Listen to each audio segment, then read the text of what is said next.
what everybody needs to keep in mind is what we've been saying for over a year now. There are elements of our adversaries that are infiltrating into this country and setting up shop, so to speak, establishing their operating cells, establishing their supplies, establishing their logistics in order to be able to act when they're called upon to act. And if this continues to escalate, you will see some type of kinetic attacks on Americans, on American soil from some element. It may be elements of the 100,000 Chinese military-age males that have infiltrated this country since Joe Biden took office. It may be elements of the 30,000 Turks that have infiltrated this country in the through the southern border. And remember, Turkey is an Islamist state now. Erdogan has turned it into that, no matter what you see in the media.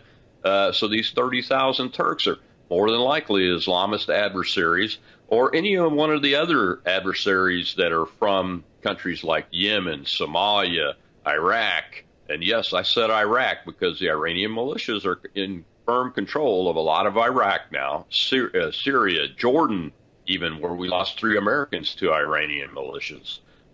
Those people have all been infiltrating through the southern border of this country. And we're not even talking about the narco-terrorists from the cartels that would be happy to take money from the Iranians or any other adversary of the United States to create havoc and kill Americans on American soil as part of any kind of retaliatory response. So the risk is there, and the risk is high, quite frankly. Dr. Woods, what do you make of all this? I mean, we bring you in as the guy that's been on the ground there many times, Bible expert, Bible prophecy expert. What do you make of all that's developing? Well, I mean, I have a grid through which I look at these things through. It's Ezekiel 38 and 39, which we talk on your show a lot about. And it talks in that passage, Ezekiel 2,600 years ago predicted an invasion of the nation of Israel coming from the remote north. And one of the players that he identifies is Persia. Well, Persia, everyone agrees, it's probably the easiest on the map to identify, is modern-day Iran.